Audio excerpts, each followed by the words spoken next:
Welcome to the third session. In this session, we are going to look at cultural heritage in the light of colonialism. The first national museum in Korea opened on the 3rd of December in 1945, the year that Korea became independent. It took over the Joseon Government General Museum of Japan. The Joseon Government General Museum opened in Gyeongbokgung on the 1st December 1915 under the Japanese rule. It was launched based on artifacts obtained by the Japanese Government General. In an article, Making History of the Colonial Museum, Oh Young-chan highlights the colonial purpose of building National Museum. Oh Young-chan argues that the permanent exhibition at the Government General Museum continued to pursue the reproduction of the colonial view of history in order to make the colonial people aware of the heteronomy and identity of Joseon history through the museum. In the article, the author introduces the view of Kuroita Katsumi, who plays an important behind-the-scenes role in the opening and the future operation of the Government General Museum.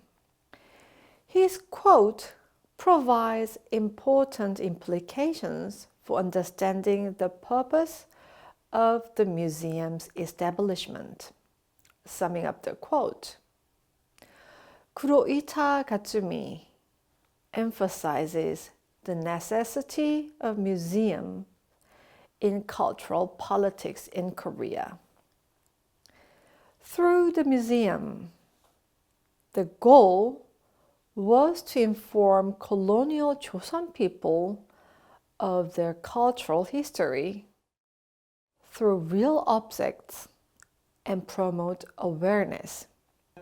Here, the purpose was not to inspire national pride through the history of Joseon.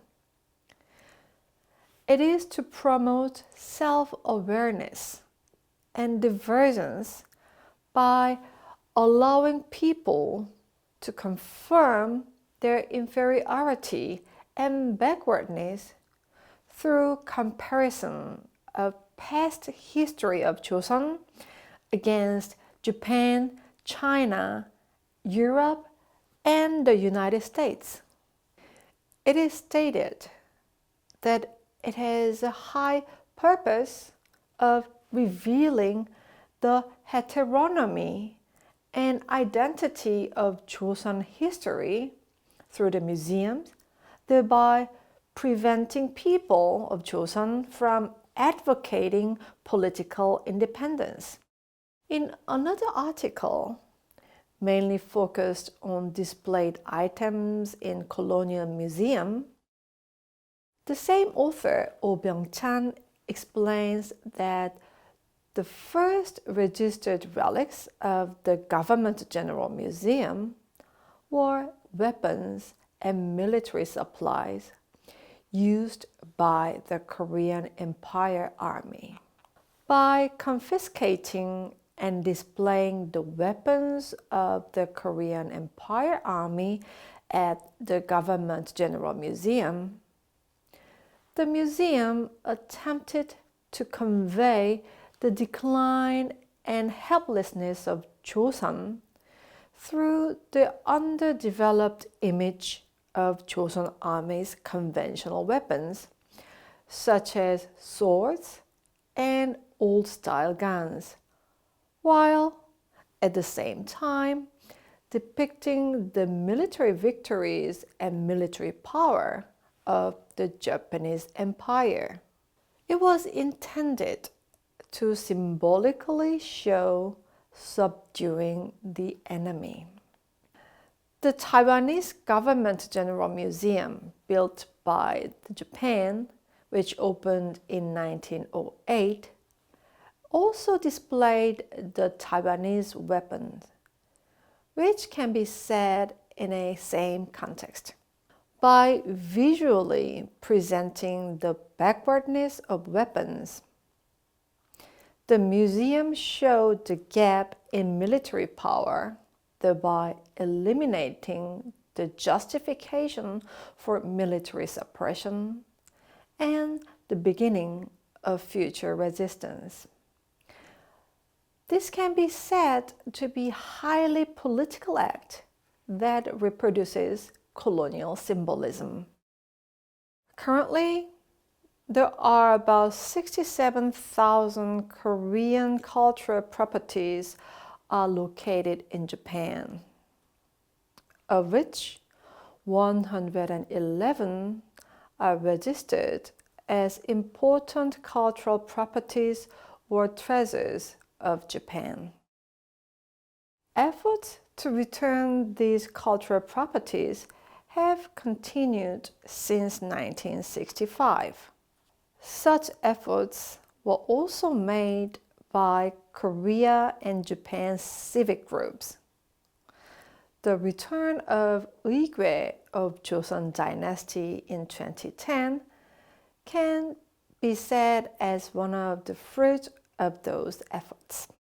Diplomatic conflicts over the return of cultural assets between former imperialist countries and former colonial countries are not just a problem only between Korea and Japan. The core of the dispute over the ownership of illegally leaked cultural assets is centered around who moved the cultural assets legally or illegally, what the legal basis was, and how to prove this fact. However, because the past colonial countries were in an unequal relationship of domination and subjugation with imperialist countries, there are limitations in revealing whether the process of cultural property leakage was legal or illegal. But the good news, with reflection and introspection on colonial rules, the issue of return of cultural properties has been entering a new phase. The drives for the return of cultural properties continue in the international community. For instance, in 2021, France returned to Benin 26 cultural assets, including totem statues stolen by the French military from the royal palace of Abomey in Benin in 1892. Although it is an important turn of history, the 26 cultural assets returned by France somewhat insignificant in volume compared to the size of African cultural assets held by French museums. It is known that more than 90,000 African cultural assets are housed in French museums. And it is not just France. Now, Eileen is going to introduce another European case of restitution. Another interesting example is the restitution of artifacts by German museums. Even though Germany was not a major colonial power such as the United Kingdom or France, a number of institutions and individuals took part in expeditions in different African countries. During those, different artifacts such as sculptures, crafts, and paintings were acquired and later exhibited in German museums. However, after colonization, and in particular in the last few years, former colonies have increasingly asked the different museums for the restitution of their artifacts. This demand has gained attention since a lot of countries hesitated to give back those artifacts, with the reason that the countries in Africa and their governments often do not have the necessary means to safely store and probably also exhibit those artifacts. In the case of Germany, the government is reaching more and more agreements with African countries regarding the restitution of the different artifacts. In 2022, for example, the German and Nigerian government agreed on the return of around 1,100 Benin bronze statues.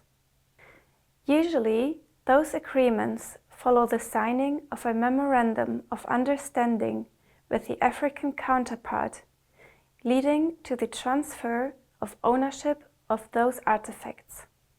By doing so, the German government tries to begin a new and different cultural cooperation compared to its colonial past. Unlike Korea, many countries that have experienced colonial rules yet have well-equipped national museums. And the lack of proper facility to keep the cultural heritages acted as an obstacle to the return of the stolen cultural properties.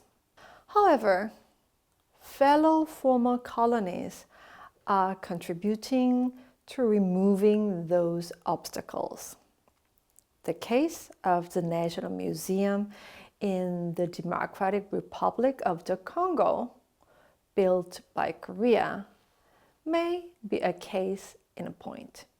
And in the next session, let me introduce further on the case.